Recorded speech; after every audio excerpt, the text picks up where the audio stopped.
insert under very thin tile.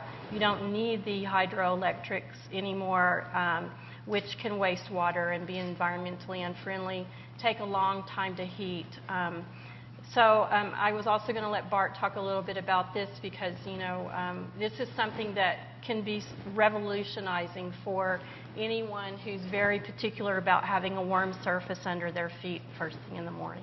Well, the electric radiant systems are really certainly cutting edge, and Saxon's talking about new technology. One of our members just won one of our installation awards for a boutique hotel in Jackson Hole, Wyoming, and all of the hotel rooms were done with ceramic tile out into throughout the entire room and out into the balconies and patios, and were done with electric radiant heat. And they contributed significantly to higher lead points with that. The other thing you can do with heat, if you're concerned about cost, is spot warm. You could actually do spot heating around the beds itself and in the bathroom, and maybe not throughout the rest of the room. So there's some real creative things you can do, and it's again an example of the synergy between the electrical contractor, the tile contractor, and the design specification professional. What I loved about the presentation in Italy was that they weren't just putting it in the floor, they're putting it in the walls.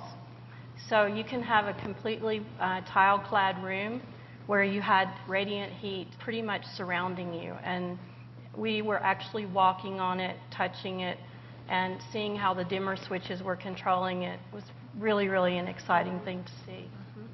If you want to talk about low maintenance, machinery for cleaning carpet, the labor that it takes to run the machinery for cleaning the carpet, the time it takes for it to dry, as I mentioned before with my experience, the fact that you're not using so many toxins to clean things.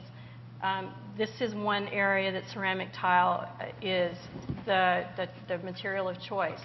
And Bart has some information about some grout enhancements that I think really are applicable to this subject. Well, one of the concerns has always been the grout getting dirty, and some of the new technology has just created grout, not only epoxies, but modified epoxy grouts that are virtually stain-proof. And again, we're using narrower and narrower grout joints in our installations. They're almost like a 1/16 of an inch often, as long as we can get the substrate flat.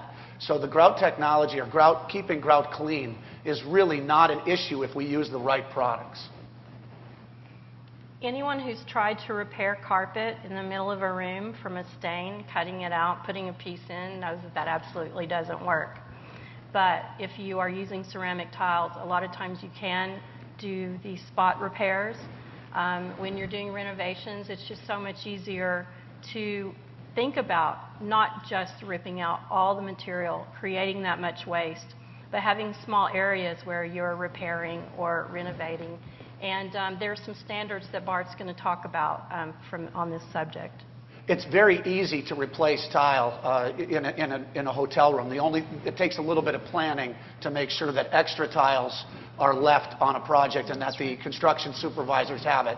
It is very important that we work out of the same die lots. So when, if levels are done with one die lot or another, it just takes some real planning, and that has to take place with the general contractor and the tile contractor. Depending upon the project, we usually say like 2 to 3% extra. So if, say, you've got 30,000 square feet, you want to be very proactive with that hotel. I mean, if you're using the same tile throughout all the hotel rooms, you can work through that. But without a doubt, it's very easy to replace, but you do want to make sure there's some left over. We can always source the product, but it's the lots that can become an issue. This is another one of those shots where you would swear it's marble or stone, but it's not. It's actually porcelain tile. Ugh. And one of the things I really love as a design tip is if you have a hotel room and you have a fairly large expanse of space, you have a seating area that's separated from the sleeping area, you can actually use borders in the tiles to define the spaces within the spaces. And that's something that, is harder to do in carpet because you're going to have a seam somewhere, and it's always going to be a maintenance issue when you're trying to clean it. Sustainability is such a subject in Italy, not only from a standpoint of using pre- and post-consumer recyclable products, but also have the manufacturers paying a lot of attention to recycling their wastewater when they're producing products. And That was one of the things that I walked away from Chairside being so impressed about. They have an organization in Italy, and they're committed to quite high standards sustainability.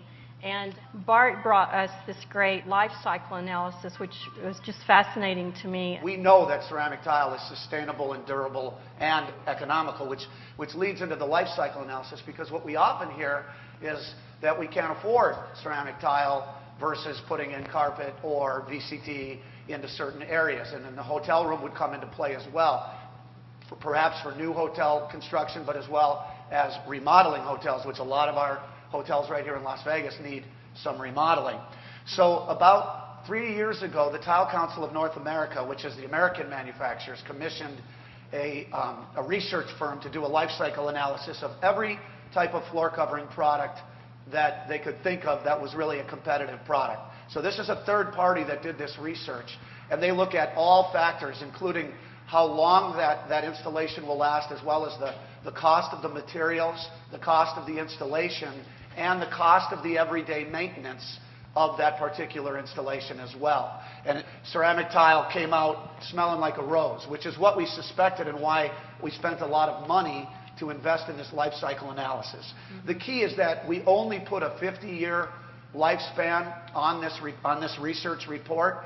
I think any of you that have traveled to Europe can tell you that tile installations can last a lot longer than 50 years. But we wanted to look at a number that was realistic, in the sense that after 50 years you're probably going to want to change it anyways. So we put realistic numbers, and with a 50-year lifespan, even against all other products, ceramic tile came out very strong. Now, natural stone and terrazzo flooring also came out strong, but when you look at the maintenance factor and the actual cost of the product and the cost of the installation, ceramic tile again was so much more economical. And compared to carpet or VCT, which really don't have long lifespans, over the long haul, ceramic tile is going to be a very, very good investment. And it's just not true to say that it's too expensive to put in or specify.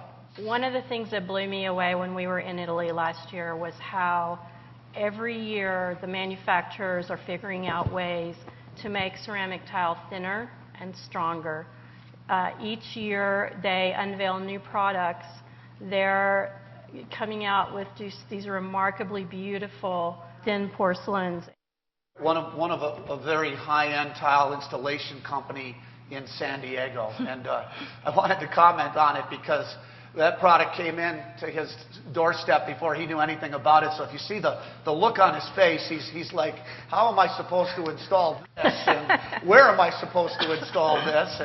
But yet what I wanted to put out is, if you see that beautiful award-winning Golden Dome in San Diego, that's his company that actually did that installation of glass mosaics. And so the point I'm getting at there is, even though he's got concern on his face, this guy loves a challenge. And this thin tile technology is fascinating. And the Italians are leading the way on it. And as an association of installation companies, we like to look at things about why can't you do it, but how can we do it, okay? And that's kind of my job with my members. And what we're really looking at now is we're just looking at the incredible opportunities that thin tile will bring to the design professional and to our industry. One thing we can see is using it on walls all over the place. The other thing is on floors. If it's over right now, with all the testing we've done, we'd only recommend it over existing hard surface flooring. So over an existing tile application. It's so thin, you could put it right over an existing ceramic application. As a former distributor for 15 or 20 years, I can't tell you the importance of having thin tile technology. When you talk about green sustainability, you have to factor in putting the tile on containers and bringing them across the ocean, and then getting them on trucks and getting them to the distributors or to the job site. When you're able to put 2 or 3 times as much tile on one container, that does a lot towards sustainability. It also contributes a lot towards lower costs for the distributor and less inventory. We'll be able to cover a lot more square footage with a lot less raw materials. Yeah, and then the slab size, the other innovation is that the slab size are 3 meter by 1 meter in size. So I would add now too is with the heating discussion we had earlier, with some of these new heating, to be able to, with the thinner size tile, I mean, if you put the heating elements underneath, again, you'll have a faster heat up. You'll be able to kind of have a, a very nice warm feeling on the floor. So again,